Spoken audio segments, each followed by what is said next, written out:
Lou Gala, bonjour. Bonjour. Bienvenue au Cap d'Agde pour la deuxième fois, parce que c'est la deuxième interview qu'on fait ensemble. Tu as inauguré notre nouveau palais des congrès. J'espère qu'il t'a plu. Beaucoup. Ouais, voilà, beaucoup, ça change au niveau du volume. Et tu dois nous présenter là un cours qui s'appelle L'un pour l'autre de Léo Fontaine. Alors si tu veux bien me parler un peu du réalisateur, que je connais peu, et me dire en gros l'histoire de ce cours. C'est un réalisateur très talentueux qui est vraiment très jeune, qui a 24 ans ou 23 ans. Et en fait, ce film a été fait avec vraiment très peu d'argent. Et on l'a tourné vers Châtenay-Malabry, en banlieue parisienne. C'est la ville dont il est originaire. Et le film raconte un petit peu de son histoire personnelle, parce que c'est une histoire de sport. Et il raconte aussi l'histoire d'un ami très cher qu'il a eu, qui s'est blessé en faisant du sport à haut niveau, qui était un jeune athlète, voilà, qui travaillait, qui évoluait dans un club et qui s'est blessé. Et à la suite de ça, qui s'est retrouvé à devoir mettre de côté une vie brisée. Voilà, une vie brisée, une carrière qui s'annonçait assez florissante et qui a dû tout arrêter, qui a été stoppée dans son élan. Et tu joues le rôle de... Moi, je joue la jeune fille qu'il rencontre et je joue une athlète, une jeune sportive qui en fait est handicapée.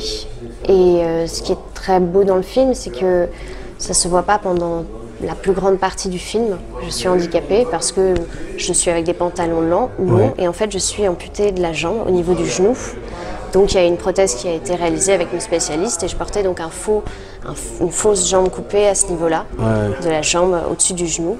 Donc ça a été triché et pendant tous les moments où on me voit marcher, moi j'ai beaucoup travaillé sur ma démarche, je me suis beaucoup imprégnée de tous les documents que j'ai pu trouver sur toutes les personnes qui sont amputées à un niveau, celles qui ont du coup des jambes, les coureuses aussi, parce qu'il y a complètement, il y a des championnats. Le handisport maintenant a pris une place importante. Avant, ces gens-là ne pouvaient rien faire, ils étaient un peu des parias, enfin ils étaient mal vus, tout le monde les regardait avec un œil un peu comme quelqu'un qui a un handicap. C'est vrai que ça te met mal à l'aise. Alors qu'il n'y a absolument aucune raison de se mettre mal à l'aise. Parce qu'eux ne sont pas mal à l'aise. Et aujourd'hui, c'est vrai que... Le problème, c'est finalement le regard que nous, on porte, que beaucoup de gens peuvent porter, peut-être avec des préjugés, une peur, un recul, ou l'envie aussi, surtout, de bien faire face à un handicap, alors qu'il y a en réalité, on fait mal parce que considérer une personne handicapée comme quelqu'un handicapé, elle aimerait qu'on la considère comme quelqu'un de normal. Voilà. Et c'est nous, en fait, dans notre comportement. Après, ça dépend. Si on n'a pas été face à un handicap, c'est des gens que ça peut surprendre, mais c'est juste quelque chose de très naturel. Ce cours, il dure combien de temps? C'est quand même un cours assez long. C'est 23 minutes ou 25 minutes, je crois, dans ces eaux-là. Donc l'histoire a vraiment beaucoup de temps de se développer. Et c'est aussi une relation entre deux adolescents qui se rencontrent et qui ont chacun leur timidité, leur expérience de vie, leurs blessures et qui essayent de communiquer. Vous avez quel âge dans le film? On a 16-17 ans. C'est bien, ça te rajeunit un tout petit peu, mais tu fais toujours très jeune. Je ne suis pas du tout loin. C'est vraiment deux adolescents dans un lycée qui se rencontrent, qui ont beaucoup de choses en commun. Mais moi, je cache mon handicap à ce garçon, puisque ça se voit pas, puisque j'ai un pantalon. Donc il voit pas que ma jambe est amputée. Donc je lui dissimule parce que... Mais ça te gêne ce handicap, toi, il te gêne? Non, dans l'histoire, on en a beaucoup parlé avec le réalisateur, il n'y a pas de raison d'être gêné parce qu'on a un handicap. Au contraire, c'est-à-dire, c'est complètement quelque chose qui fait partie de soi. Oui, mais des fois, tu sais, dans le mode de séduction qui peut y avoir avec ce jeune athlète, que ce soit un garçon ou que ce soit une fille, quand il a un handicap, il a peur d'être rejeté pour son handicap. Oui. Dans l'idée avec Léo, on avait discuté, il n'y a pas de gêne, c'est plus ne pas le montrer parce que c'est vrai que dans un premier temps, on ne sait pas ce que ça va faire, c'est se connaître comme ça, mais il y a cette espèce de recul et de distance vis-à-vis de lui, parce que justement, je ne peux pas me livrer à lui trop vite. D'abord qu'on se rencontre, qu'on sache qui on est l'un et l'autre, qu'on discute. Avant de se montrer. Écoute, ça doit être un beau court-métrage. J'espère qu'on va le voir ce soir avant le film principal. Et après ça, cette année, tu as travaillé sur d'autres choses, tu as d'autres projets.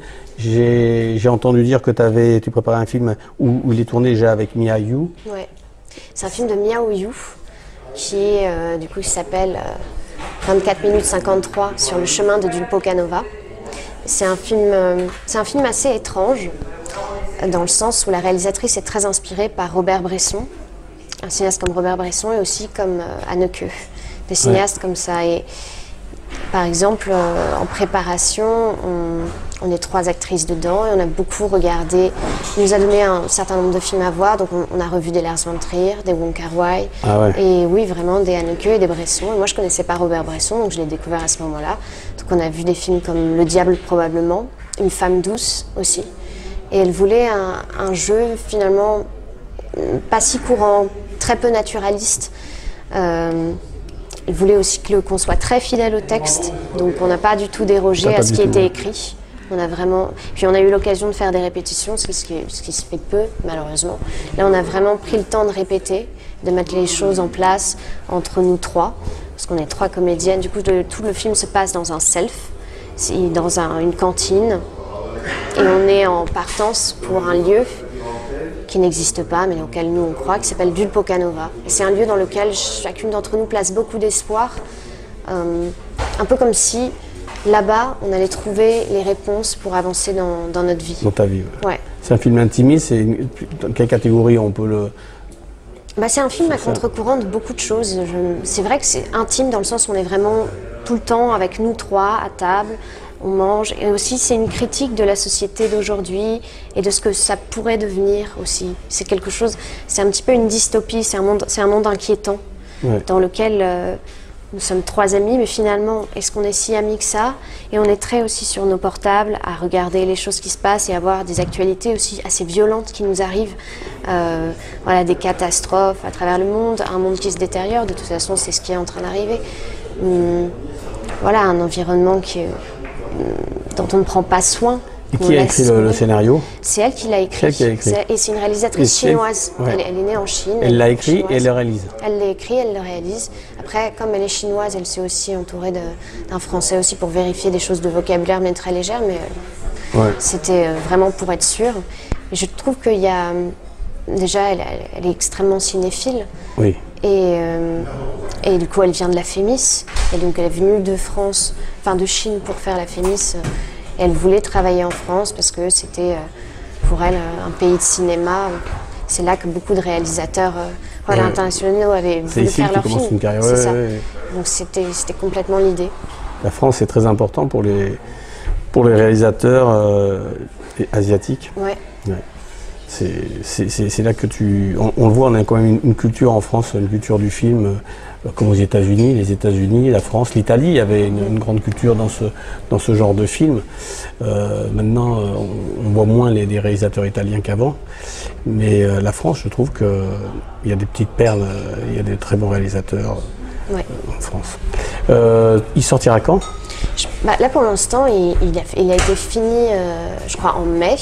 Donc il va commencer à être envoyé dans des festivals et tout ça. Donc je pense dans le courant de l'année prochaine. Et après, en fonction de la manière dont il va être reçu, il sera distribué. Oui, c'est ça. C'est toujours ça.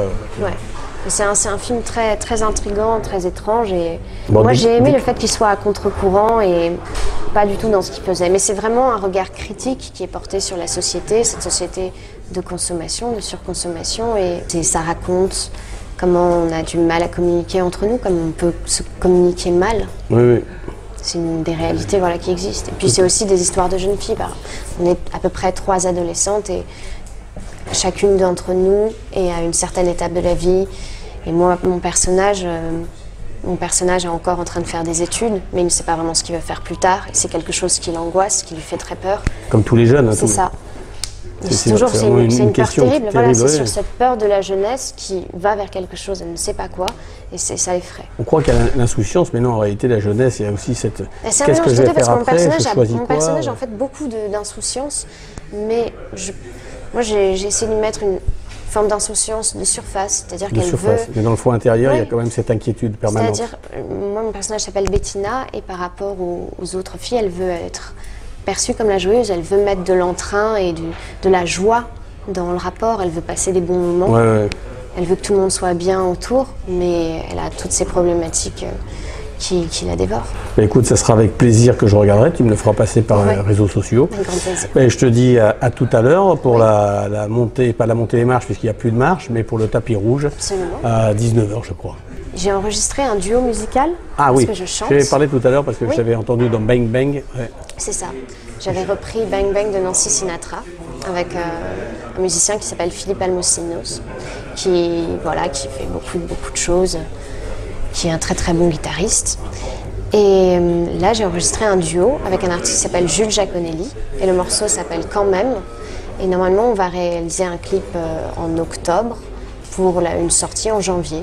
Et voilà, c'est une chanson peut-être de variété française et qui est un beau duo un petit peu tendre, un petit peu moqueur, un petit peu amoureux, un petit peu sexy. Mais t'as la voix pour ça, t'as la voix pour ça. Et quand tu chantes Bang Bang, cette reprise là, c'est vraiment charmeur, la voix est posée magnifiquement, c'est un régal pour les oreilles. Merci beaucoup. Ah oui, non mais là franchement, sinon je te dirais, enfin moi je parle que franchement, je sais pas faire autrement. Je te remercie Lou Gala et je te dis à l'année prochaine. À l'année prochaine, j'espère. Oui, bien sûr, il n'y a pas de problème.